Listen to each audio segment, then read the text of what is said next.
I grew up in a city called Roswell, Georgia, a suburb outside of the city, far enough away from the traffic and everything, and just a good place to grow up.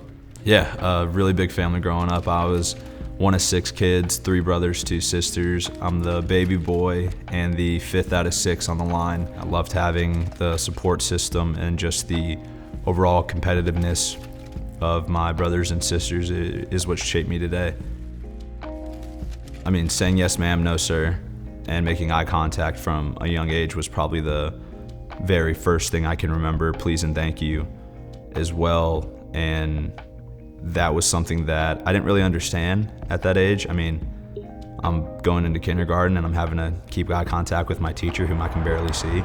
So knowing that, and it was just setting us up for later in life, making sure that we had the manners and the verbal dialect to be able to talk to someone in a proper manner without disrespecting them or coming off as arrogant, pompous, or anything like that.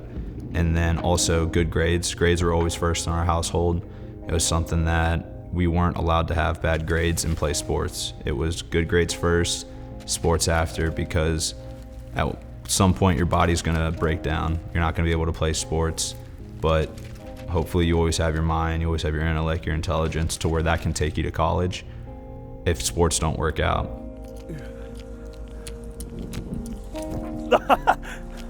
I thought you were a lot closer. I can't tell. Sports were kind of all varied, and that was the beauty of it. We never were told we had to play a single sport. We were never told that we were not going to be able to play a sport. It was choose what you want to choose and we'll play it. But if you choose it, you have to play the entire season. There's no quitting. There's no giving up. We don't cut ourselves short. If you start it, you finish it. And if you like it, you can keep doing it. If not, then at the end of the season, you can tell them that you're not coming back. But the sport growing up for the guys was definitely football. It was something that was drilled into our head from a young age. Father played in the NFL and went to Notre Dame to play in college, won a national championship there. Jones for Notre Dame. And then both of my brothers went on to play in college. One played at Notre Dame, the other played at App State. Watching them go through their process, watching them do what they needed to do on a football side was everything I needed to put myself in the right place, on the right path. They set a great example to help me move to where I needed to be and help me stay away from the distractions and the things that could ultimately lead me not on my goal or off my path. It was always my idea to go out and hit or pitch. Like he wasn't like hounding me, like, hey, we need to go hit, or he wasn't one of those parents. It was always my idea, and it was never like, yeah, in 30 minutes or yeah, in an hour. It's like, okay, let's go. And he just dropped what he was doing, and you don't really realize it when you're, that's all you've ever known, and you're 13 years old, or really even appreciate it. But, that's definitely not the norm, and it's just like super lucky. Obviously a massive part of all this, so. And then as he, kind of grew up and, got into his teenage years, he kind of got a little bit independent, a little bit strong, became his own man early, But no, it was better than I had ever would have dreamed, him growing up. It was, other than outside losing his mom when he was 13, that was a rough patch for all of us for several years. But he rallied, we all grew from it, and we still miss her to this day, big time, so.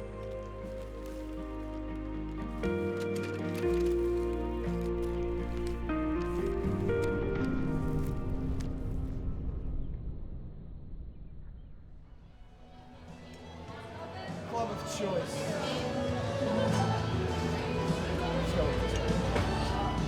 Big golfer, I love golf. That's my favorite thing to do. It's my favorite hobby. Pitiful performance from Flores. I try to get out as much as I can going in the off season, but being from Pittsburgh, it gets cold there quick, so can't really golf as much. But I watch a lot of Netflix too. I like to just chill. I'm a big just rest guy. But other than that, golf and just being around them, that really makes my day.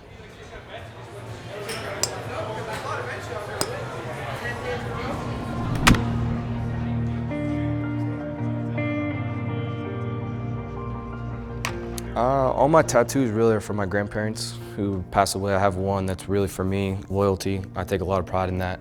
But my whole chest is done too. Me and my uncle have the same tattoo on our chest as for his dad, my late grandfather. So really all my tattoos are for my grandparents who passed away, and they all mean a lot to me. So.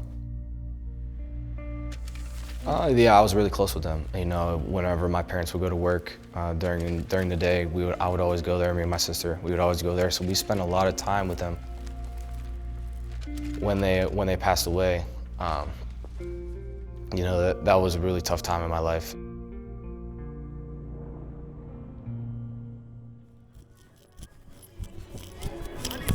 I want to talk here my chain right now.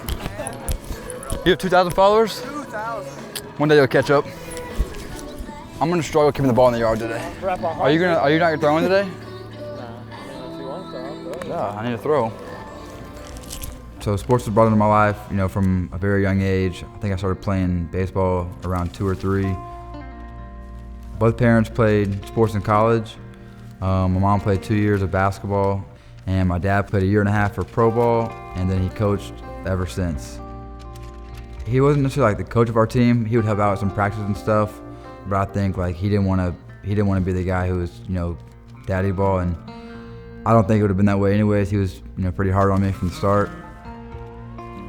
My dad always instilled like just playing the right way, and like the right way was like, you know, playing hard, playing fast. I remember if I would ever cry at a young age, like on the field or anything, like I had 2 seconds to, you know, get my stuff together, and so I think he instilled that from the very start. It was like, if you're gonna play this game, you're gonna play it the right way.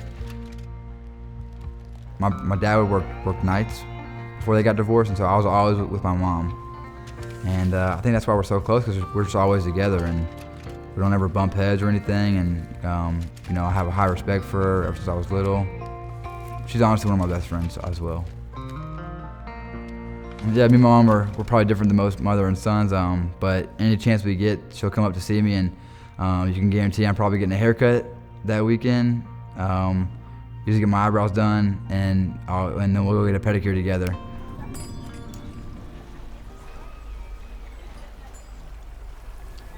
We're here, about to get pedicures, me and my mom. Gonna sit down and get a pedicure on a Saturday while watching football, so here we go. Who do you want where? Which one do you want, Jax? Just a regular. We watched The Voice the other night. We started watching it.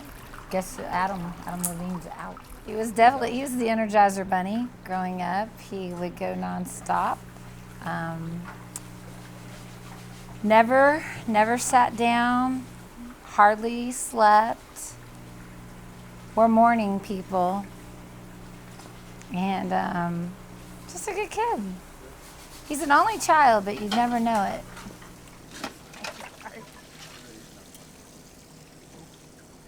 I can give a lot of advice, though. She told me the other day, yesterday, I need to swing harder. I said you need to pick up your bat speed. It's nice to like have a break from baseball, but at the same time, like if I want to talk about it, like she'll just listen, and then she'll throw in her coaching tips every once in a while. But for the most part, it's like non-baseball related talk. So like I can able to like do like regular things and be a baseball player without being 24/7 baseball.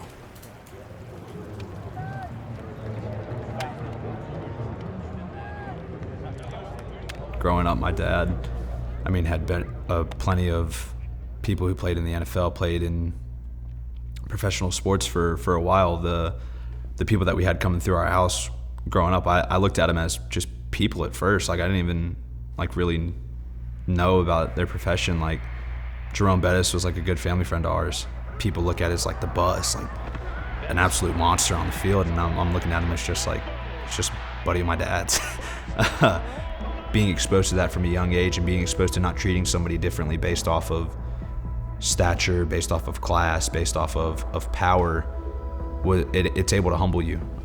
You're able to look at these guys who have done their dream and they're doing what you want to ultimately do, but you're not there yet. So how can you be pompous and be arrogant in the midst of all these people who are not even close to being that, and they're such great players?